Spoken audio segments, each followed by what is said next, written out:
우리 예배를 섬겨주시는 오케스트라와 또 찬양 성가대에게 우리 박수 한번 돌릴까요? 네, 감사합니다. 네, 하나님께 영광 박수 올리겠습니다. 네, 감사합니다. 오늘 말씀의 제목은 예수 안에서 누리는 하나님의 평안입니다. 오늘은 사순절 두 번째 주일입니다. 지난주는 제가 그리스도의 몸을 이루는 공동체에 대해서 나눴습니다. 오늘의 주제는 그리스도 안에서의 평안입니다. 제가 스토리의 색깔도 바뀔 때마다 알려드린다고 약속을 했는데 지난주에 미처 하지 못해서 제가 하게 된 이 스토리의 보라색은 대강절과 사순절 때 하게 되는데, 대강절이 한 이 보라색의 의미는 그리스도의 왕 대심이 오신다는 그런 의미를 담고 있고, 오늘 하게 된 이 보라색의 스토리는 우리의 참회를 상징합니다. 여러분, 편안하다 할 때 편안함과 평안하다 할 때 평안함에 대해 어떤 차이가 있는 것 같습니까? 큰 차이가 있습니다. 평안함은 세상이 줄 수 없는 것입니다.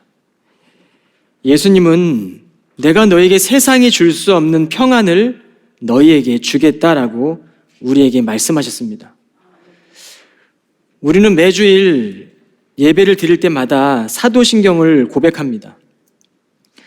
이 사도신경에는 예수님 외에 두 사람의 이름이 나오게 됩니다. 한 여자는 예수를 수태한 유대인 여인이었고, 한 남자는 예수를 죽인 로마 관원입니다. 예수가 육신의 옷을 입기 위해서 이 소녀 마리아는 하나님과의 평화를 이루어야 했습니다. 자신의 편안함을 버리는 것이었죠. 처녀의 몸으로 하나님의 아들을 임신한다는 일은 감당하기 힘든 일이었습니다. 신명기 벽에 의하면 죽임을 당할지도 모르는 두려운 일이었죠. 반면에 로마 관원이던 빌립보는 자신의 위치에서, 자신의 상황 속에서 불편한 상황을 모면하기 위해 스스로의 양심을 저버렸습니다. 우리는 오늘도 사도신경을 고백했지만, 이는 성령으로 잉태하사 동정녀 마리아에게 나시고 본디오 빌라도에게 고난을 받으사 십자가에 못 박혀 죽으시고 라고 분명히 적시하여 마리아의 순종과 빌라도의 허물을 오는 세대에게 증언하고 있습니다. 빌라도는 그 자리에서 자신과 예수의 십자가는 무관하다며 물로 손을 씻고 자신의 죄를 씻으려고 손을 털었죠. 그러나 사도신경은 지상에서 예수의 생명의 시작을 마리아의 믿음으로 알리고 있고, 예수께 십자가의 사형 선고를 내린 사람으로 빌라도를 2000년에 걸쳐서 증언하고 있습니다. 로마 제국이 황금기를 이르던 시대의 한 사건이 무엇입니까? 예수의 십자가 처형입니다. 이 십자가 처형은 로마의 평화와는 다른 것이었습니다. 로마의 평화는 정치, 경제, 군사적 안정을 목표로 하며 다른 나라들을 억누르며 평화를 유지했습니다. 로마의 평화는 약소 민족들 입장에서는 절망의 시간이었습니다. 그 한 예가 70년경에 로마의 디도 장군에 의해서 유대 예루살렘 성은 함락되고 맙니다. 도시 전체가 초토화되고, 당시 로마의 평화는 지배 문화가 정당화되도록 모든 길은 로마로 통한다는 이 힘과 권력으로 만들어낸 평화였습니다.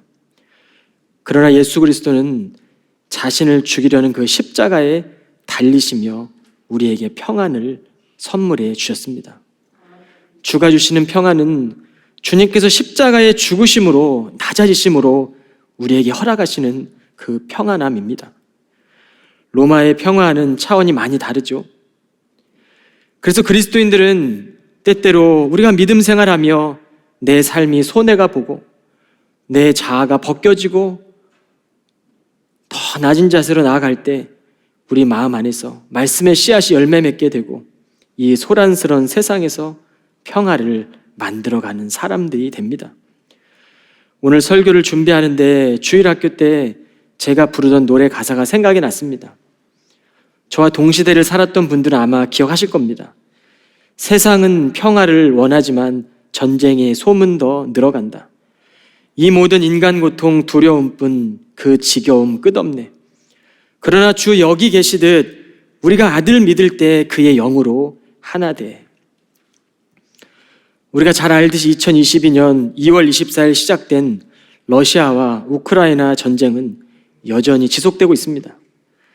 한 해가 지나도록 팬데믹보다 더 끔찍한 것은 우리 모두는, 또 많은 사람들은 생명을 위협하는 세상 속에서 살고 있다라는 것입니다. 사람들은 여전히 평화를 원합니다. 그러나 세상에는 그 평화는 없습니다. 성경은 모든 수고와 노동, 질병과 저주, 아픔과 고통은 아담으로 인해, 한 사람으로 인해 죄가 세상에 들어오고 죄로 인해 사망이 왔나니 이와 같이 모든 사람이 죄를 지었으므로 사망이 모든 사람에게 이르렀다고 말씀합니다. 당시 로마에 있던 많은 교회들에게 바울이 편지를 하며 로마서 5장의 말씀을 통해 죄의 결과와 그리스도를 통해 나타난 풍성한 은혜를 대조시키고 있습니다. 그 이유가 무엇일까요? 오늘 로마서 5장의 말씀뿐 아니라 6장과 7장까지 나아가다 보면 죄는 사람들을 종으로 만드는 아주 인격적이고 실제적인 세력이기 때문입니다. 죄는 왕과 같이 세상을 장악한 세력입니다. 그래서 모든 인간이 죄의 종노릇하게 되는 것입니다. 죄에는 권세가 있습니다. 우리가 죄를 짓고 안 짓고의 차원이 아닙니다. 죄의 권세는 인간 안에 본래부터 있던 죄를 말하고 있습니다. 마치 한 바닷가에 한가운데서 침몰하고 있는 그 배 위에 있는 많은 사람들이 스스로 알물이 살기 원해서 외치고 부르짖어도 그 배는 결국 침몰하게 되어 있는 것처럼 우리는 죄의 종노릇하고 죽을 수밖에 없는 존재들입니다. 그러나 하나님은 침몰하는 배에서 절망 속에 있는 당신과 절망 속에 있는 저와 여러분을 살리기 위해 예수 그리스도를 세상에 보내셨습니다. 이 진리가 기독교의 출발입니다. 성도들의 삶은 구원으로부터 시작되지 않습니까? 더 이상 악한 권세의 지배를 받지 않게 된 것이죠. 구약에 보면 이스라엘 백성들은 자신의 죄를 회개하기 위해서 동물의 희생자들을 통해 하나님과 인간 사이의 평화를 위한 제사를 드렸습니다. 흠이 없는 제물을 죽였고 죄를 동물의 피에 전가해서 하나님께 화목제를 드렸습니다. 이뿐만이 아니라 삶 속에서 부지 중에 지은 죄가 있다면 백성들은 속죄제를 드렸습니다. 이 제사는 해야 할 일을 하지 않거나 하지 말아야 할 것을 한 경우에 때로는 고의적으로든지 아니면 무지로 지은 죄든지 그 죄를 죄 없는 제물에 전가해서 1년에 한 번 속죄일에 드리는 제사였습니다. 또한 이스라엘 백성은 속건제를 드렸습니다. 이웃끼리 다투거나 범하는 모든 죄를 용서받기 위해 속죄 제물을 드리며 사함을 얻어야 했습니다. 그래서 구약의 제사장들은 매일 서서 섬기며 백성들의 죄를 희생 제물을 드리며 그 제사만으로 평생을 살아갔죠. 그러나 결코 모든 죄를 없앨 수는 없었습니다. 오늘날 우리는 어떻습니까? 하나님께서는 온전한 제사를 드릴 수 있도록 영원하고 큰 대제사장이신 예수를 우리에게 보내주신 것입니다. 그래서 히브리서 10장 11절로 13절에 보면 예수 그리스도는 죄를 위하여 단번에 영원한 제사를 드리시고 하나님 오른편에 앉으셔서 이후로는 자신의 원수들이 자신의 발등상이 될 때까지 기다리시는 영원한 대제사장이 되셨습니다. 여러분, 믿음은 우리가 얻어낸 것이 아닙니다. 믿음은 우리에게 하나님이 주신 것입니다. 우리는 여전히 현실 속에서 평화를 누리기 원하지만 좌절감을 느낄 때가 많지 않습니까? 끊임없이 죄의 유혹을 받고 살아가고 있지 않습니까? 그럼에도 우리는 그리스도가 우리를 자녀 삼아주셨고 우리가 그리스도의 자녀가 되었음을 믿는 것입니다. 어쩜 이조차 느끼지 못하고 그저 편안한 삶이 전부라고 생각하는 삶을 살고 있다면 여러분의 구원에 대해서 진지하게 다시 생각해 보시기를 바랍니다. 하나님의 평화를 거부하는 세상의 힘은 우리를 끊임없이 지금도 유혹하고 있습니다. 다른 한편으로는 우리를 억압하기도 합니다. 그래서 오늘 본문의 말씀에서 성경은 우리에게 믿음의 의에 대해서 설명하고 있는 것입니다. 첫째로 성경은 믿음으로 의롭다 하심을 받았다, 하나님과 더불어 평화를 누리고 있다라고 말씀합니다. 우리가 믿음으로 의롭다함을 받았으므로 우리 주 예수 그리스도로 말미암아 하나님과 함께하는 평강을 누리고 있습니다. 예수 그리스도에 의해서 또 믿음으로 우리는 지금 우리가 서 있는 이 은혜의 자리에 들어와 있습니다. 그리고 하나님의 영광을 소망하며 즐거워합니다. 오늘 이 은혜의 자리에 있는 모든 성도들이 믿음을 통해 하나님과 벌리던 전쟁이 그치고 마음이 고요한 상태로 머무르게 되시기를 간절히 소망합니다.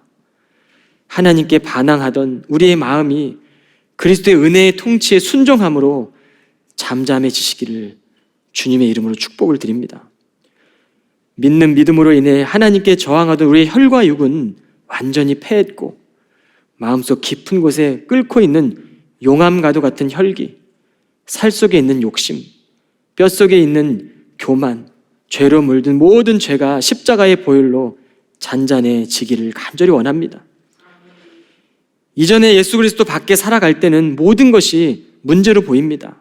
이것도 문제고 저것도 문제고 저 사람이 문제고 저 사람의 입술이 문제고, 그러나 그리스도를 믿는 믿음 안에서는 어떤 것도 문제가 되지 않는 것입니다. 이전에는 우리의 마음을 불편하게 하던 일들이 날 위해 달려 돌아가신 예수 그리스도 십자가 안에서 보니까 그 전까지는 문제였지만 이제는 주의 십자가를 깊이 알게 된 길이 될 뿐입니다. 십자가에 달린 주님을 생각하면 할수록 그 사랑이신, 그 거룩하신 하나님과 더불어 우리는 평화를 누리게 될 뿐입니다. 사순절기는 우리가 주님의 품을 떠나지 않도록 머무르는 훈련의 시간이죠. 저는 주님의 고난에 애써 동참하라고 말하는 것이 아닙니다. 그리스도의 십자가의 복음 안에 머무르며 주님께서 주시는 믿음으로 의롭게 되었다는 것을 확신하십시오. 그리고 성령에 충만하십시오. 은혜 달라고 주님 앞에 붙들려 살아가십시오. 날마다 밤마다 주님 십자가 앞에 나와 십자가 붙들며 주님 나 살려주시지 않으면 이 세상 살아갈 수 없다고 늘 주님 붙들 때 우리 주님께서 우리의 길에 인도자가 되어 주십니다. 예수님으로 인해 하나님의 주권에 순종하는 것은 하나님 나라의 백성의 당연한 삶입니다. 지난주 월요일 교우들이 많이 참여해 주셔서 새벽기도 줌이 100명이 넘었다는 것을 저는 예배를 드리고 나서야 사람들을 통해 알게 되었습니다. 문제는 제가 사용하고 있는 줌 어카운트가 제한 인원이 100명으로 되어 있었습니다. 지난 월요일 새벽기도에 100번째 이후로 들어온 분들은 새벽기도에 접속할 수가 없었죠. 들어오지 못한 교우가 그날이 하나님을 만날 절호의 기회였다고 생각해 보니까 그 책임에 대한 무거움이 저를 짓눌렀습니다. 하나님은 제게 그릇을 넓히라고 말씀하셨습니다. 그러나 그럼에도 내가 너를 사랑한다. 내 그릇에 영혼을 담는 것이 아니야. 거룩하고 순전한 그릇으로 주어진 영혼들을 담아야 한다라고 하시는 마음으로 느껴졌습니다. 그래서 사순절 절기 줌 플랜을 바꿨습니다. 잠시지만 제가 바꾼 플랜은 500명 제한입니다. 여러분, 많은 교우들이 참여해 주셨으면 좋겠습니다. 금요 예배를 드리고 이번 주에 차 운행을 하는데 한 청년이 새벽 기도에 이렇게 많은 분들이 함께 하니까 너무 든든하고 감사하다라고 제게 고백하더라고요. 올해 처음 세례를 받은 자매입니다. 그 고백을 듣는데 제 마음도 뜨거워졌습니다. 여러분, 우리의 뒷모습으로도 누군가는 힘을 얻습니다. 우리가 걷는 발걸음, 그 뒷모습 보면서도 어떤 이들은 예수님을 보게 됩니다. 위로를 얻는 지체들도 있고 주님의 길을 따르는 것뿐인데 영적 순례길에 많은 교우들이 동행하며 말씀으로 살아낼 때 우리의 공동체가 더 풍성해질 거라고 저는 믿습니다. 순례길을 걷다 보면 우리의 믿음도 조금씩 성장해 가지 않겠습니까? 성장통과 함께 키가 자란 아이들처럼 매일 십자가를 붙들며 살아가다 보면 하나님의 뜻에 순종하는 것이 처음에 어렵지만 우리에게 영적 근육이 길러지게 되지 않겠습니까? 그래서 믿음은 명사가 아닙니다. 믿음은 동사입니다. 계속 진행되는 현재 진행형인 동사입니다. 매일 주님과 동행함으로 그리스도가 주시는 그 평화를 믿음으로 누리는 것이죠. 둘째로 의의 열매는 연단된 인품과 소망을 낳습니다. 이뿐만 아니라 우리는 환난을 당하더라도 즐거워합니다. 그것은 환난이 인내를 낳고 또 인내는 연단된 인품을 낳고 연단된 인품은 소망을 낳는 것을 알기 때문입니다. 환난을 당해도 즐거워하라. 너무 어렵습니다. 환난을 당하는 지체에게 목사인 저도 가서 즐거워하라고 말할 수가 없습니다. 도저히 입을 뗄 수가 없죠. 그러나 성경은 오늘 환난을 당할 때 즐거워하라고 말씀합니다. 하나님이 사랑이신데 왜 내게 이런 고생을 주실까? 환난을 내가 어떻게 즐거워하고 자랑할 수 있지? 이 고통의 십자가, 내 생명을 빼앗아가는 십자가 어떻게 자랑거리가 될 수 있을까? 라는 생각이 들기도 합니다. 사람들은 십자가의 능력을 알지 못하기 때문입니다. 십자가는 능력이고 십자가로부터 우리는 새로운 삶을 살기 시작합니다. 여러분, 내 삶에 십자가가 오는 것을 버티고 머무르다가 정작 우리의 삶에 해로운 것으로 느껴지면 그 십자가를 내려놓고 우리는 십자가를 이용하려고 하고 있지는 않습니까? 여러분, 환난을 즐거워하고 자랑하는 법을 십자가를 통해 우리는 배워야 합니다. 주님께서는 고난과 절망, 생존의 위기 가운데 있는 많은 사람들에게 십자가를 통해 하나님 앞에 나아가는 길이 되셨습니다. 그래서 십자가를 붙들고 기도할 때 우리가 그리스도의 능력을 얻게 되는 것입니다.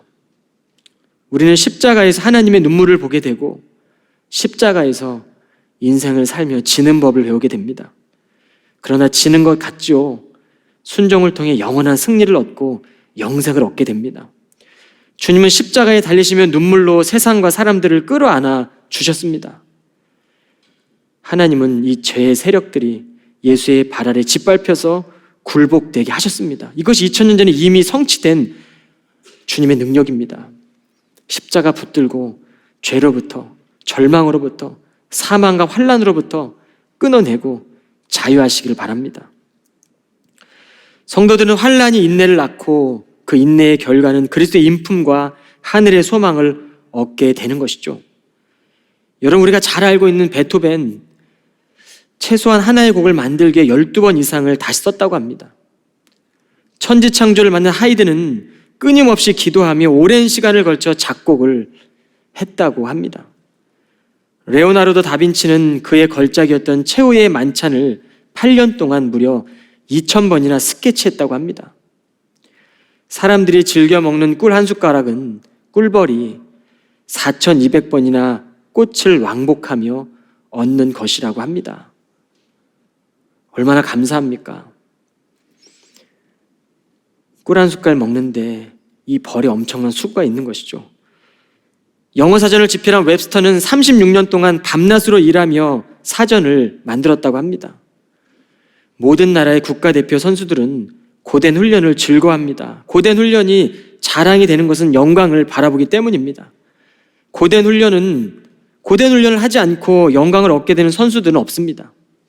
인내를 통해 얻게 되는 소망은 우리를 절대로 실망시키지 않습니다. 하나님의 영광이 어떤 영광입니까? 하나님의 영광이 무엇입니까? 우리는 상상할 수도 없습니다. 하나님의 영광이 비춘다 우리는 눈이 멀 겁니다. 오직 하나님 안에 있는 영광입니다. 세상에서 그 영광을 우리는 조금 흉내낼 뿐이죠. 세상의 영광은 하늘의 영광을 조금 맛보는 것 뿐입니다. 신앙생활을 잘한다고 하더라도 우리에게는 고통이 따라오죠. 이것은 인간의 실존입니다. 기쁨과 두려움을 동시에 안고 살아가는 인생 가운데, 확신과 불신의 사이에 서 있는 우리 인생 가운데 하나님의 영광을 선택하십시오. 믿음의 희망의 끈을 선택하고 놓지 마십시오. 하나님은 환난이 없다 하지 않으시고 환난을 당하더라도, 환난 중에 있더라도 소망을 붙들며 기대를 저버리지 않겠다고, 우리의 믿음의 기대를 저버리지 않겠다고 약속하셨습니다. 요한복음 16장 33절에 보면 이것을 너희에게 이름은 내 안에서 평안을 누리게 함이라. 세상에서는 너희가 환난을 당하나 담대하라. 내가 세상을 이기었노라 하시니라. 하나님의 영광은 영원한 생명이죠. 세상에 이런 영원한 것이 있을까요? 없습니다. 모든 것들은 풀처럼 지나갑니다. 이슬처럼 사라집니다. 환난 중에도 하나님이 나를 사랑하시니까 내게 필요한 시간이라고 기뻐하게 되고 가장 좋은 길로 인도하심을 받아들이고 믿게 되면 주님께서 우리를 영광의 길로 인도하십니다. 셋째로 의의 열매는 하나님의 사랑입니다. 이 소망은 절대로 우리의 기대를 저버리지 않습니다. 그것은 하나님께서 우리에게 주신 성령을 통해 우리 마음에 하나님의 사랑을 부어주셨기 때문입니다. 여러분 지금 보고 계시는 사진을 보면 더 플라자 호텔입니다. 아주 오래된 호텔이죠. 조셉 조렌틴이라는 사람의 이야기를 보면 그는 뉴욕에 있는 이 플라자 호텔에서 도어맨으로 53년 동안 근속한 도어맨이었습니다. 그는 53년 동안 3일만 결근했다고 합니다. 그를 보는데도 성실함과 꾸준함이 얼마나 힘든 일인지 느껴집니다. 그가 78세로 은퇴를 하게 되자 기자들이 찾아 물었습니다. 당신은 그런 단순한 일을 어떻게 53년 동안 계속 할 수 있었습니까? 라는 질문에 그는 이렇게 대답합니다. 저는 사람을 좋아합니다. 호텔 도어맨은 날마다 새 사람을 만나는데 이것이 얼마나 신나는 일입니까? 저는 그리스도인입니다. 그래서 새 손님을 맞이할 때 예수님을 맞이하듯 했습니다. 그리고 기회가 되면 예수님 이야기를 했습니다. 그러므로 이 호텔 현관은 53년 동안 제게는 천국이었습니다. 사랑하는 여러분, 날마다 부어주신 하나님의 사랑이 우리 안에 있습니다. 하나님께서는 성령을 통해 우리의 마음속에 부어주시죠. 그 사랑으로 하나님과 교제하게 하십니다. 구원에 대한 확신은 하나님의 사랑에 대한 확신 아니겠습니까? 우리가 부르는 찬송가 304장 가사를 보면 하늘을 두루마리 삼고 바다를 먹물 삼아도 한없는 하나님 사랑 다 기록할 수 없겠네. 예전에 두루마리에 먹으로 해서 글을 썼지 않습니까? 넓은 하늘이 화선지이고 깊은 바다가 전부 먹물이라면 여러분 그 화선지에 바다의 먹물로 한번 글을 써보십시오. 하나님이 나를 사랑하셔. 하나님이 나를 끝까지 사랑하셔라는 문장을 평생을 살며 몇 번을 쓸 수 있을까요? 아마 평생을 살면서 쓰고 또 써도 남음이 있는 하나님의 사랑일 것입니다. 우리를 향한 이 하나님의 큰 사랑, 크고 놀랍고 말로 표현할 수 없는 이 사랑을 여러분 이 땅을 살아가면서 경험하시지 않겠습니까? 우리가 아직 죄인 되었을 때에 하나님은 사랑하셨습니다. 심지어 우리가 태어나기 전부터 사랑하셨다는 그 증거는 2000년 전 예수 그리스도가 십자가를 지신 사건입니다. 십자가는 하나님의 사랑이 가장 분명하게 표현된 놀라운 위대한 사건입니다.